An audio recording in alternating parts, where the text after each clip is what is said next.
Hello friends, ഞാൻ doctor Rajesh Kumar. ചൂടെന്ന് പറഞ്ഞാൽ അസഹനീയമായ ചൂടാണ്. ഈ ചൂട് മാറുന്നതിന് നമ്മൾ എന്തൊക്കെ ചെയ്യും? AC റൂമിനകത്ത് കയറിയിരിക്കും, ഫ്രിഡ്ജ് പോയി തുറന്നിട്ട് നല്ല തണുത്ത വെള്ളം കുടിക്കും, വഴിയരിയിൽ കിട്ടുന്ന ജ്യൂസൊക്കെ വാങ്ങിച്ചു കുടിക്കും. എന്നാൽ ഇതൊക്കെ ചെയ്തിരുന്ന നമ്മുടെ ശരീരത്തിന് ഒരു കൂളിംഗ് എഫക്റ്റ് കിട്ടും ഇല്ല. തൽക്കാലത്തേക്ക് നമുക്കൊരു സമാധാനം ആവുമെന്നല്ലാതെ അതിൻ്റെ അപ്പുറം ഫാനിൻ്റെ താഴെ ഇരുന്നാൽ പോലും ഈ ചൂട് മാറാത്ത ഒരു സാഹചര്യമുണ്ട്. അതുകൊണ്ട് തന്നെ നമ്മുടെ ശരീരത്തിനെ പെട്ടെന്ന് ഉള്ളിൽ നിന്നും തണുപ്പിക്കാനായിട്ട് നമുക്ക് ഇൻസ്റ്റൻ്റായിട്ട് കഴിക്കാൻ പറ്റുന്ന ചില കാര്യങ്ങളുണ്ട്. ഇത് എടുത്തു കഴിഞ്ഞാൽ ശരീരം പെട്ടെന്നൊരു കൂളിംഗ് എഫക്റ്റ് കിട്ടുകയും ഈ എത്ര കനത്ത ചൂടിനെയും ഓവർകം ചെയ്യാനായിട്ട് നമ്മുടെ ശരീരത്തിന് ഗുണകരമാവുകയും ചെയ്യും. രണ്ട് കാര്യങ്ങളാണ് ഏറ്റവും പ്രധാനമായിട്ട് പെട്ടെന്ന് ശരീരത്തിനെ തണുപ്പിക്കുന്നതിന് ശരീരത്തിന് ആവശ്യമായിട്ടുള്ളത്. ഒന്നാമത്തത് വെള്ളമാണ്.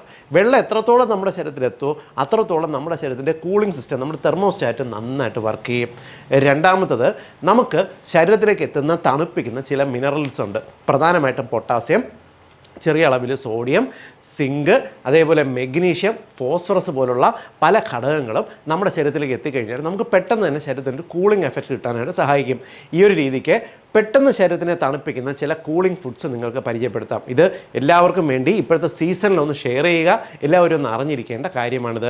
ആദ്യം തന്നെ ഞാൻ പറഞ്ഞല്ലോ, മുമ്പും പറഞ്ഞിട്ടുണ്ട്, ശരീരം തണുക്കുന്നതിന് വേണ്ടി വഴിയേറി കിട്ടുന്ന ജ്യൂസൊക്കെ വാങ്ങിച്ചു കുടിച്ചാൽ ഇതിനകത്തുള്ള ഫ്രക്ടോസും പഞ്ചസാരയും എല്ലാം ചേർന്ന് ശരീരത്തിന് ചൂട് കൂട്ടാനാണ് കാരണമാകുന്നത്. അതുകൊണ്ട് ഇത്തരം ഭക്ഷണങ്ങൾ കഴിക്കുന്നതിന് പകരം ആദ്യം തന്നെ ജലാംശം അടങ്ങിയിട്ടുള്ള ചില ഘടകങ്ങൾ, ഏറ്റവും നല്ലത് വെറും വെള്ളം കുടിക്കുന്നതാണ്. പക്ഷേ വെറും വെള്ളം എത്രയെന്ന് പറഞ്ഞ് കുടിക്കും? ഐസ് വാട്ടർ ആണെങ്കിൽ 2-3 കവിള് കുടിക്കാമെന്നല്ലാതെ നമുക്ക് വീണ്ടും ഈ വെള്ളം കുടിക്കുന്നതിന് നമുക്കൊരു മടുപ്പ് ഫീൽ ചെയ്യും. അത് ഒഴിവാക്കുന്നതിന് വേണ്ടി ഏറ്റവും പെട്ടെന്ന് തണുപ്പിക്കുന്ന ഒന്നാമത്തെ ഡ്രിങ്ക് എന്ന് പറയുന്നത് മോരും വെള്ളമാണ്. മോരും വെള്ളം പണ്ട് മുതലേ തന്നെ ശരീരം തണുപ്പിക്കുന്നതിന് എല്ലാവരും കഴിക്കും. പക്ഷേ ശ്രദ്ധിക്കേണ്ടത്, മോരും വെള്ളം കുടിക്കുന്ന സമയത്ത് അതിനകത്ത് എരിവ്, മുളക് ഇതൊന്നും കൂടുതൽ ചേർത്ത് പ്രശ്നം ഉണ്ടാക്കരുത്. കാരണം സ്പൈസസ് ചേർക്കുന്ന സമയത്ത് ശരീരം വീണ്ടും ഹീറ്റ് ആകുന്നതിന് കാരണമാകും. അതുകൊണ്ട് അതൊന്നും മാറ്റിയതിന് ശേഷം നിങ്ങൾ ഒരു നുള്ളു ഉപ്പിട്ടിട്ട് മോരും വെള്ളം കുടിക്കാൻ നോക്കുക. ഇതിൻ്റെ ഏറ്റവും വലിയ പ്രത്യേകത എന്ന് പറയുന്നത്, ഒന്ന്, ഇതിനകത്ത് സമൃദ്ധിയായിട്ട് വെള്ളമുണ്ട്. രണ്ടാമത്തത്, ഇതിനകത്തുള്ള മിനറൽസ് ഉണ്ട്. മിനറൽസ് എന്ന് പറഞ്ഞാൽ കാൽഷ്യം, ഫോസ്ഫറസ്, മെഗ്നീഷ്യം, സിങ്ക് പോലുള്ള ഘടകങ്ങളുണ്ട്. ഫോസ്ഫറസും കൂടാതെ പൊട്ടാസ്യം അത്യാവശ്യം നന്നായിട്ട് അടങ്ങിയിട്ടുണ്ട്. ഈ ഒരു കോമ്പിനേഷനാണ് നമ്മുടെ ശരീരത്തിന് കൂളിംഗ് തരുന്നത്. അതായത് നമ്മുടെ ദഹനവ്യൂഹത്തിനെ ഇതൊന്ന് ബെറ്റർ ആക്കുകയും പെട്ടെന്ന് തന്നെ നമ്മുടെ ശരീരത്തിന് ഒരു തണുപ്പ് ഫീൽ കൊണ്ടുവരികയും ചെയ്യും. മാത്രമല്ല നമ്മുടെ കുടലിനകത്ത് ഇതൊരു മികച്ച പ്രോബയോട്ടിക് സപ്ലിമെൻ്റ് ആയിട്ട് നിൽക്കുന്നതുകൊണ്ട് തന്നെ നമുക്ക് ഈ കുടിച്ച് 1 മണിക്കൂർ കഴിഞ്ഞിരുന്നാലും നമുക്കൊരു കൂൾ ഫീൽ മെയിൻറ്റെയിൻ ചെയ്യാൻ ഇത് സഹായിക്കുകയും ചെയ്യും. രണ്ടാമത്തെ ഡ്രിങ്ക് എന്ന് പറയുന്നത് കരിക്കും വെള്ളമാണ്. നിങ്ങൾക്കറിയാം, ചൂട് കാലമാണോ ആദ്യം നമ്മൾ അന്വേഷിച്ച് പോകുന്നത് കരിക്കും വെള്ളമാണല്ലേ. കരിക്കും വെള്ളത്തിൻ്റെ പ്രത്യേകത സമൃദ്ധിയായിട്ട് ഇതിനകത്ത് ഗ്ലൂക്കോസ് അടങ്ങിയിട്ടുണ്ട്, കൂടാതെ പൊട്ടാസ്യം അടങ്ങിയിട്ടുണ്ട്. നമ്മുടെ ശരീരത്തിൽ ഇൻസ്റ്റൻ്റ് ആയിട്ടൊരു കൂളിംഗ് എഫക്റ്റ് കൊണ്ടുവരുന്ന സാധനം പൊട്ടാസ്യമാണ്. അതുകൊണ്ട് ആഴ്ചയിൽ ഒരു 2-3 ദിവസമെങ്കിലും കരിക്കും വെള്ളം കുടിക്കുന്നത് ശരീരത്തിനെ കൂളാക്കി നിർത്താൻ സഹായിക്കും. ഇത് കുറച്ചുകൂടെ എഫക്റ്റീവായിട്ട് എത്തുന്ന വേറൊരു കോമ്പിനേഷൻ പറഞ്ഞുതരാം. കരിക്കും വെള്ളം നമ്മളൊരു 1 ഗ്ലാസ് എടുത്തതിന് ശേഷം കസ്കസില്ലേ, നമ്മുടെ ഇന്ന് കടകളിലൊക്കെ കിട്ടും കസ്കസ് വെള്ളത്തിൽ ഇട്ട് കുതിർത്ത് വെച്ചിരിക്കുന്ന കസ്കസ് ഇതിനകത്ത് ഒരു ടീസ്പൂൺ ആഡ് ചെയ്യുക. ഇത് കുടിക്കാം. ഈ കസ്കസ് എന്ന് പറയുന്നത് ചിയ സീഡ് പോലിരിക്കുന്ന ചെറിയ ഇനം വിത്തിനമാണ്. പോപ്പി സീഡ്സ് എന്ന് പറയും. ഇത് നമ്മൾ ഏത് ഡ്രിങ്കിൽ ഇട്ട് കുടിച്ചിരുന്നാലും ശരീരത്തിന് നല്ലത് തന്നെയാണ്. ഇതിനകത്തൊന്ന് ഫൈബേഴ്സ് റിച്ച് ആയിട്ട് അടങ്ങിയിട്ടുണ്ട്, കൂടാതെ മെഗ്നീഷ്യം ഏറ്റവും ഉയർന്ന അളവിൽ അടങ്ങിയിട്ടുള്ള ഒരു വിത്തിനമാണ്. കസ്കസ് നമ്മൾ കരിക്കും വെള്ളത്തിൽ ഇട്ട് കുടിച്ചിരുന്നാലോ മോരും വെള്ളത്തിൽ ഇട്ട് കുടിച്ചിരുന്നാലോ, ഈ കരിക്കും വെള്ളത്തിലൊക്കെ ആണെങ്കിൽ കസ്കസ് ഒരു ടീസ്പൂണോ 1.5 ടീസ്പൂണോ ചേർത്ത് കഴിഞ്ഞാൽ ഉയർന്ന മെഗ്നീഷ്യത്തിൻ്റെയും പൊട്ടാസ്യത്തിൻ്റെയും കോമ്പിനേഷനാണ് നമുക്ക് കിട്ടുക. അതായത് നമുക്ക് ഒരേ സമയം നമ്മുടെ ഇലക്ട്രോലൈറ്റ് ബാലൻസ് ക്ലിയർ ആവുന്നതിൻ്റെ ഒപ്പം തന്നെ നമ്മുടെ നാഡികളെ, നെർവിനെ ഒന്ന് സൂത്തൻ ചെയ്യുന്ന എഫക്റ്റ് കസ്കസിനുണ്ട്. അതുകൊണ്ട് തന്നെ നമ്മൾ ഈ കസ്കസ് ചേർത്തിട്ട് നമ്മൾ കരിക്കും വെള്ളം കുടിക്കുന്ന സമയത്ത് മൊത്തത്തിലൊരു കൂൾ ഫീൽ വരും. നമുക്കൊന്ന് കിടന്നാൽ പോലും നമ്മൾ അപ്പം തന്നെ ഉറങ്ങി തരും. കാരണം ഉയർന്ന അളവിൽ മെഗ്നീഷ്യം ചെല്ലുന്നുണ്ട്.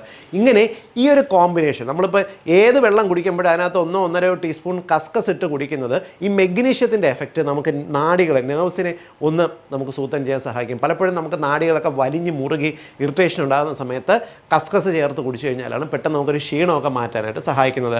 കൂടാതെ നിങ്ങളിപ്പോൾ നാരങ്ങ വെള്ളവും പലരും ഈ ചൂട് സീസണിൽ കുടിക്കാറുണ്ട്.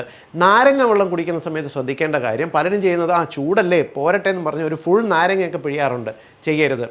1/2 ലിറ്റർ വെള്ളത്തിനകത്ത് പകുതി നാരങ്ങയുടെ കുറച്ച് തുള്ളി, 10-15 തുള്ളി മാത്രമേ ചേർക്കാൻ പാടുള്ളൂ. അതിൽ കൂടുതൽ നാരങ്ങ എടുക്കുന്നത് നമുക്ക് ആസിഡിറ്റി ഉണ്ടാക്കുന്നതിന് കാരണമാകും. അമിതമായിട്ട് പുളി, പ്രത്യേകിച്ച് ഈ സീസണിൽ ചെന്ന് കഴിഞ്ഞാൽ ആസിഡിറ്റി വന്നിട്ട് അതിൻ്റെ ഒരു ഹീറ്റ് ഫീല്, ചൂട് കൂടുന്നതിന് കാരണമാകാറുണ്ട്. അങ്ങനെ ചെറിയൊരു പുളിയോടുകൂടി നാരങ്ങ നീര് കുടിക്കുക. അതിനകത്ത് വേണമെങ്കിൽ കസ്കസ് കൂടി ചേർത്ത് കഴിക്കുക. ഇതും നിങ്ങളുടെ ശരീരത്തിനെ പെട്ടെന്ന് കൂളാക്കാൻ സാധിക്കുന്ന ഒരു ഡ്രിങ്ക് തന്നെയാണ്. ഇനി അടുത്തതെന്ന് പറയുന്നത് വെള്ളരിക്കയാണ്. അതിപ്പോൾ സാലഡ് വെള്ളരിക്കയോ സാധാ വെള്ളരിക്കയോ കഴിക്കാവുന്നതാണ്. വെള്ളരിക്കയുടെ പ്രത്യേകത ഒന്ന് ജലാംശം അടങ്ങിയിട്ടുണ്ട്, സോലുബിൾ ഇൻസോലുബിൾ ഫൈബേഴ്സ് അടങ്ങിയിട്ടുണ്ട്, കൂടാതെ പൊട്ടാസ്യം അടങ്ങിയിട്ടുണ്ട്. പൊട്ടാസ്യം കരിക്കും വെള്ളത്തിലുള്ളതുപോലെ അത്ര ഇല്ലെങ്കിൽ ഇതിനകത്ത് അടങ്ങിയിട്ടുണ്ട്. നിങ്ങൾക്ക് ഒരുപക്ഷെ പലരും വിചാരിക്കുന്നത് വെള്ളരിക്ക ജ്യൂസ് ആക്കിയെല്ലാം കുടിക്കാമെന്നാണ്. ജ്യൂസിൻ്റേത് ആവശ്യമില്ല കേട്ടോ.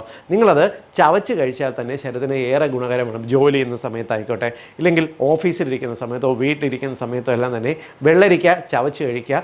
നിങ്ങൾക്ക് ഈ കരിക്കും വെള്ളം കുടിക്കുന്ന അതേപോലൊരു കൂൾ ഫീൽ കിട്ടുന്നതിന് സഹായിക്കുകയും ചെയ്യും. ഇനി വെള്ളരിക്ക കഴിഞ്ഞാലോ തണ്ണിമത്തനാണ്. തണ്ണിമത്തൻ ഇപ്പോഴത്തെ സീസണിൽ വളരെ കോമൺ ആയിട്ട് ഇപ്പം സാധാരണ ചുവപ്പ് നിറം, കടും ചുവപ്പ് നിറം, മഞ്ഞ നിറത്തിലൊക്കെയുള്ള തണ്ണിമത്തനൊക്കെ അവൈലബിൾ ആണ്. ഏതാണെങ്കിലും പ്രോബ്ലം ഇല്ല. ഇതിനകത്തും ഈ പറഞ്ഞ പോലെ ഇലക്ട്രോലൈറ്റ്സിൻ്റെ ഒരു വലിയ കോമ്പിനേഷനാണ്. തണ്ണിമത്തൻ നല്ലതെന്ന് പറഞ്ഞത് ജ്യൂസ് അടിച്ച് കുടിക്കാൻ നിൽക്കേണ്ട, ഉള്ള മധുരം ഓവറായിട്ട് ശരീരത്തിലേക്ക് പെട്ടെന്ന് ലോഡ് ചെയ്യുന്നതിനും ഇൻസുലിൻ സ്പൈക്ക് വരുന്നതിനും ചൂട് കൂടുന്നതിനുമാണ് കാരണമാകുന്നത്. അങ്ങനല്ല, നിങ്ങളിത് അരിഞ്ഞിട്ട് സാവധാനം ചവച്ച് കഴിക്കുക. അതിൻ്റെ രുചിയും എൻജോയ് ചെയ്യുക. ശരീരം കൂളാകാൻ സഹായിക്കുകയും ചെയ്യും. ഈ തണ്ണിമത്തൻ പോലെ തന്നെ മാമ്പഴവും നമ്മുടെ ശരീരത്തിൻ്റെ ചൂട് കുറയ്ക്കാൻ സഹായിക്കും. മാമ്പഴത്തിൻ്റെ പ്രത്യേകത ഒന്ന്, ഇതിനകത്ത് മിനറൽസ് ധാരാളം അടങ്ങിയിട്ടുണ്ട്, ഫൈബേഴ്സ് അടങ്ങിയിട്ടുണ്ട്, കൂടാതെ ആവശ്യത്തിന് ശരീരത്തിന് ആവശ്യമുള്ള ഒരു ഷുഗർ ലെവലും എത്തും. അതുകൊണ്ട് തന്നെ ഇത് വണ്ണമുള്ളവർക്കോ പ്രമേഹ രോഗികളായിട്ടുള്ളവർക്കോ കൂടുതലായിട്ട് കഴിക്കുന്നത് സജസ്റ്റബിൾ അല്ല. ആരോഗ്യമുള്ള ഒരാളിന് ഒരു കപ്പ്, ചെറിയൊരു മീഡിയം സൈസ് കപ്പിൻ്റെ അളവിലുള്ള മാമ്പഴം അരിഞ്ഞിട്ട് കഴിക്കാവുന്നതാണ് ഒരു ദിവസം. ഇത് ശരീരം കൂളാക്കി നിർത്താൻ സഹായിക്കുകയും ചെയ്യും. മാമ്പഴം ജ്യൂസ് ആക്കരുത്. മാമ്പഴം മറ്റ് ചേർത്ത് ഷേക്ക് ഒന്നും ഉണ്ടായി കഴിക്കുന്നത് ശരീരത്തിൻ്റെ ഹീറ്റ് കൂടുന്നതിനായിരിക്കും കാരണമാകുക. അതിൻ്റെ പുറകെ പോവാതിരിക്കുക. ഇനി അടുത്ത ഗുണകരമായിട്ടുള്ള ഭക്ഷണം എന്ന് പറയുന്നത് ഇലക്കറികളാണ്. ഇലക്കറികളുടെ പ്രത്യേകത നിങ്ങൾക്കറിയാം. ഒന്ന് വൈറ്റമിൻസും മിനറൽസും നാരുകൾ സമൃദ്ധിയായിട്ട് അടങ്ങിയിട്ടുണ്ട്. നമ്മുടെ കുടലിനകത്തുള്ള ആസിഡിനെ കംപ്ലീറ്റ് വലിച്ചെടുത്ത് ശരീരത്തിനെ കൂളാക്കി നിർത്തുന്നത് ഈ നാരുകൾ സഹായിക്കും. അതുകൊണ്ടാണ് ഈ പച്ചക്കറികളും ഇലക്കറികളും കൂടുതൽ കഴിക്കുന്നവർക്ക് വലുതായിട്ട് ഈ ചൂടും ഹീറ്റും അഫക്റ്റ് ചെയ്യാതെ ഒരു സിറ്റുവേഷൻ. അതിപ്പം നിങ്ങൾക്ക് സാലഡ് ഫോമിൽ കഴിക്കാം, അല്ലാതെ കറി വെച്ചിട്ട് വേണമെങ്കിലും ഇലക്കറികൾ കഴിക്കാവുന്നതാണ്. ഇനി ഈ ഒരു സമയത്ത് കഴിക്കേണ്ട നോൺ വെജ് ഭക്ഷണം പ്രധാനമായിട്ട് ഏതാണെന്നറിയോ? പലരും ഈ ഒരു സമയത്ത് ബീഫോ അല്ലെങ്കിൽ പോർക്ക് പോലുള്ളവ കഴിക്കാറുണ്ട്. കഴിക്കരുത്, അത് ശരീരത്തിൻ്റെ ചൂട് കൂട്ടും. കാരണം റെഡ് മീറ്റ് എന്ന് പറയുന്നത് 2-3 തരത്തിൽ ശരീരത്തിൻ്റെ ചൂട് കൂട്ടാൻ കാരണമാകും. ഞാൻ വേറൊരു വീഡിയോയിൽ വിശദീകരിച്ചിട്ടുണ്ട്. ഏറ്റവും നല്ലത് ലീൻ മീറ്റ് ആയിട്ടുള്ള മീനാണ്. മത്സ്യം പൊരിക്കാതെ കറി വെച്ചിട്ട്, അധികം മസാലയൊന്നും ചേർക്കാതെ കറി വെച്ചിട്ട് തേങ്ങാപ്പാൽ ചേർത്ത് ഒരു കറി ഉണ്ടാക്കിയിട്ട് കഴിക്കാനായിട്ട് നോക്കുക. ഈ ഒരു സമയത്ത് ഈ മത്സ്യം ദഹിപ്പിക്കുന്നതിന് അമിതമായിട്ട് എനർജി ആവശ്യമില്ല. കൂടുതൽ എനർജി ശരീരത്തിൽ കൂടുതൽ പ്രൊഡ്യൂസ് ചെയ്യത്തുമില്ല. അതുകൊണ്ട് തന്നെ ഒരുപാട് ഹീറ്റ് ശരീരത്തിൽ ഉണ്ടാകുന്ന ഒരു സിറ്റുവേഷൻ മത്സ്യം കഴിച്ചാൽ വരത്തില്ല. മത്സ്യം അല്ലെങ്കിൽ ചിക്കൻ അധികം മസാല ചേർക്കാതെ കറി വെച്ച് വേണമെങ്കിൽ ഈ വേനൽക്കാലത്ത് കഴിക്കാം. വേറെ പ്രോബ്ലം ഒന്നും ഉണ്ടാകത്തില്ല. ഇനി ഈ വേനൽക്കാലത്ത് കഴിക്കേണ്ട മറ്റൊരു കൂളിംഗ് വൈറ്റമിൻ ഏതെന്നറിയാമോ? ഒമേഗ-3 ഫാറ്റി ആസിഡാണ്. ഒമേഗ-3 ഫാറ്റി ആസിഡിൻ്റെ പ്രത്യേകത എന്ന് പറയുന്നത് ഒന്ന്, ഇത് നമ്മുടെ ശരീരത്തിനകത്തുള്ള ഇൻഫ്ലമേഷൻ, നീർക്കെട്ട് കുറയ്ക്കും. നമുക്ക് മൊത്തത്തിലൊരു കൂൾ ഫീൽ വരികയും ശരീരം വളരെ ഫ്രീ ആയിട്ട് ഒരു ഫീൽ കിട്ടുന്നതിനും കാരണമാകും. മാത്രമല്ല ഇത് നമ്മുടെ ശരീരത്തിൻ്റെ ദഹനം ഒന്ന് ബെറ്റർ ആക്കുന്നതിന്, ഇമ്മ്യൂണിറ്റി ഒന്ന് ബെറ്റർ ആക്കുന്നതിന് സഹായിക്കുകയും ചെയ്യും. ഏറ്റവും കൂടുതൽ ഒമേഗ-3 നമുക്ക് കിട്ടുന്നതിന് പ്രധാനമായിട്ടും ഇപ്പം വെജിറ്റേറിയൻസ് ആണെന്നുണ്ടെങ്കിൽ ചിയാ സീഡ്, ഫ്ലാക്സ് സീഡ് പോലുള്ളവ കഴിക്കാവുന്നതാണ്. അതേപോലെ നിങ്ങൾക്ക് ബദാം, വാൽനട്ട് പോലുള്ളവ കഴിക്കാവുന്നവയാണ്. ഇപ്പം ഞാൻ നേരത്തെ പറഞ്ഞില്ലേ, മോര്, അതേപോലെ നമ്മൾ കരിക്കൻ വെള്ളമൊക്കെ എടുക്കുന്ന സമയത്തോ അതിനകത്ത് നിങ്ങൾ ചിയാ സീഡ്സ് ഒരു അല്പം, നമ്മൾ കസ്കസൊക്കെ ഇടുന്ന പോലെ ചിയാ സീഡ് ഇട്ട് വയ്ക്കുക. ഒരു അരമണിക്കൂർ കഴിഞ്ഞ് കുടിക്കാൻ നോക്കുക. അതും നിങ്ങൾക്ക് ഒമേഗ-3 ഫാറ്റി ആസിഡ് കിട്ടുന്നതിന്, ഫൈബേഴ്സ് കിട്ടുന്നതിന്, ശരീരത്തിനെ കൂളാക്കാൻ സഹായിക്കുന്ന ഒരു ഡ്രിങ്കായിട്ട് അത് വർക്ക് ചെയ്യും. ചിയാ സീഡും ഫ്ലാക്സ് സീഡും കഴിക്കുന്ന പോലെ തന്നെ ബദാം, വാൽനട്ട് പോലുള്ളവ വറുക്കാതെ, റോസ്റ്റ് ചെയ്ത്, പലരും ഉപ്പിട്ട് വറുത്ത് മസാലയൊക്കെ ഉള്ള ബദാമൊക്കെ കഴിക്കാറുണ്ട്. കഴിക്കരുത്. അല്ലാതെ നോർമലായിട്ടുള്ള ഈ ഉപ്പ് ചേർക്കാത്ത ബദാമും വാൽനട്ടും ഒരു പിടി വീതം കഴിക്കാനായിട്ട് നോക്കുക. ഈ ഒരു സമയത്ത് നല്ലതാണ്. കൂടാതെ മത്സ്യങ്ങളിൽ പ്രത്യേകിച്ച് ചാള, ചൂര, അയല പോലുള്ള മത്സ്യങ്ങളും കഴിക്കാൻ നോക്കുക. നമുക്ക് ആവശ്യത്തിന് ഒമേഗ-3 കിട്ടും. അതും ഈ ഒരു സമയത്ത് കഴിക്കാൻ നമുക്ക് കൂളാക്കുന്ന ഒരു ഭക്ഷണം തന്നെയാണ്. അപ്പോൾ ഈ വേനൽക്കാലത്ത് നിങ്ങൾ കഴിക്കേണ്ട സൂപ്പർ കൂളിംഗ് ഫുഡ്സ് ഏതൊക്കെയെന്ന് മനസ്സിലായില്ലേ?